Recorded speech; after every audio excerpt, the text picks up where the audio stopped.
sementara yang licik diangkat sebagai pemimpin.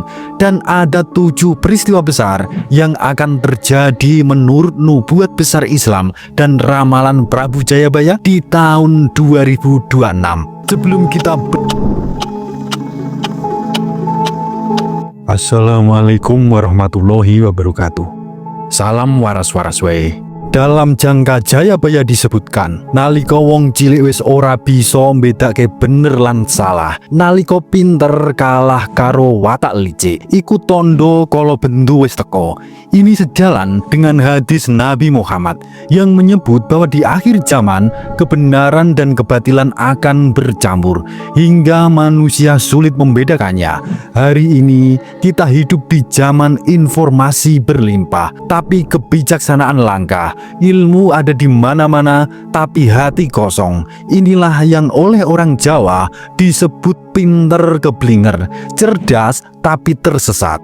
Jayabaya juga menulis bahwa pada zaman ini, wong cilik rekoso, wong jahat dadi luhur, orang yang jujur disingkirkan, sementara yang licik diangkat sebagai pemimpin. Dan ada 7 peristiwa besar yang akan terjadi menurut nubuat besar Islam dan ramalan Prabu Jayabaya di tahun 2026. Sebelum kita bedah lebih dalam, silahkan tulis doa dan harapan panjenengan semua untuk negeri ini di kolom komentar. Dan bagi sedulurku yang muslim, jangan lupa tulis sholawat atas berkat rahmat Allah Subhanahu wa Ta'ala. Doa-doa kita semua terkabul. Yang pertama, munculnya Dajjal dalam pandangan spiritual Jawa. Dalam Islam, sosok paling berbahaya di akhir zaman adalah Dajjal. Namun wong Jawa tidak selalu menyebutnya dengan nama itu. Dalam pandangan spiritual Jawa, Dajjal dikenal sebagai sistem angkara murka, kekuatan yang menipu kesadaran manusia. Dajjal bukan sekedar satu orang, ia adalah tatanan cara berpikir dan sistem yang membuat manusia merasa bebas padahal sedang dikendalikan. Jayabaya menyebutnya sebagai zaman menungso dikendaleni dening barang gaweane dewi. Manusia dikendalikan oleh ciptaannya sendiri. Dulu sulit dipahami, hari ini maknanya jelas, teknologi. Yang kedua, akhir zaman dalam pandangan Jayabaya dan hadis Nabi. Nabi Muhammad bersabda bahwa di akhir zaman benda mati akan berbicara kepada manusia, hewan, alat, bahkan pakaian akan memberi informasi. Wong Jawa mengenal konsep bahwa kabeh iku urip, semua memiliki ruh, hanya saja manusia tidak bisa mendengar bahasanya. Hari ini ponsel kita berbicara, jam tangan memberitahu detak jantung, kamera mengenali wajah, algoritma membaca pikiran lewat kebiasaan. Ini bukan kebetulan, ini adalah pertemuan nubuat langit dan bumi.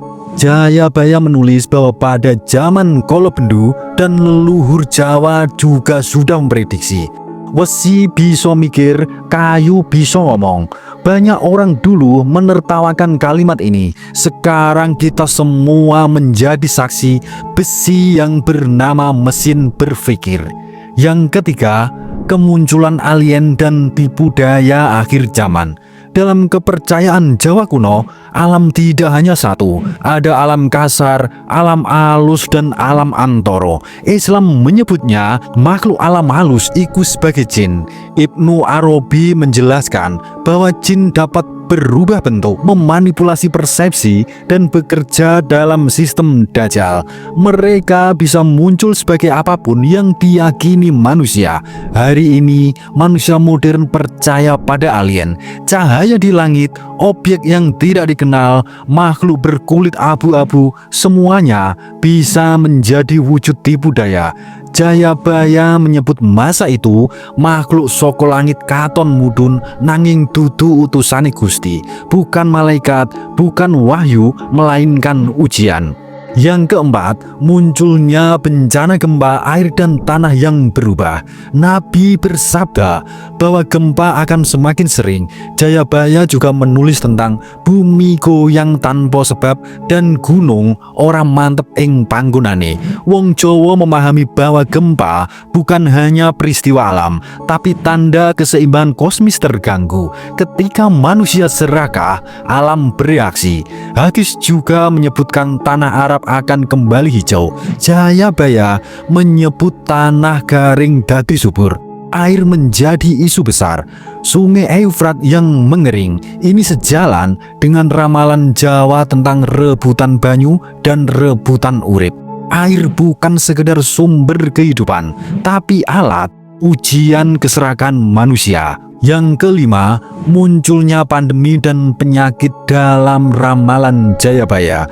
Jayabaya menulis tentang pagebluk, wabah yang datang silih berganti. Nabi juga menyebut penyakit yang menyerang seluruh umat manusia.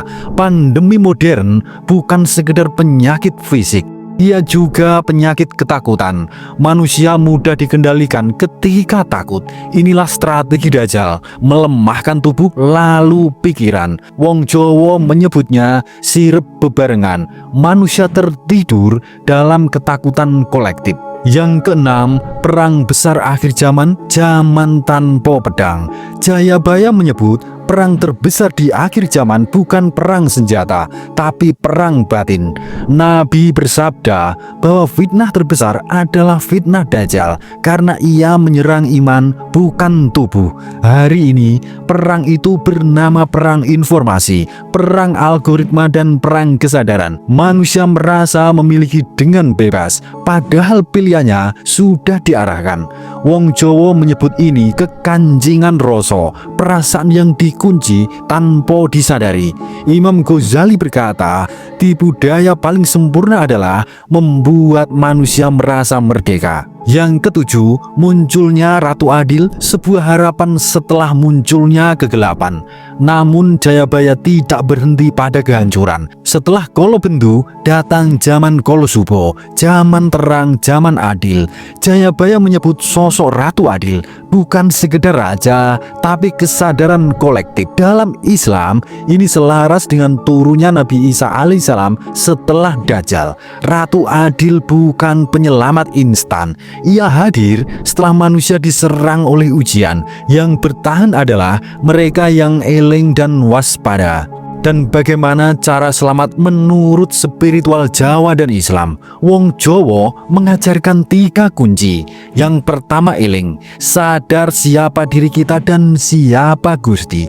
Yang kedua waspada, tidak mudah percaya dan tidak lengah. Yang ketiga topo broto, mengendalikan nafsu bukan lari dari dunia.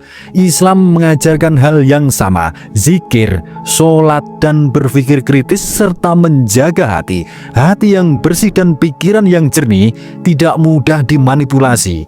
Tahun 2026 bukan akhir, ini adalah gerbang pemisah antara manusia yang larut dan manusia yang sadar.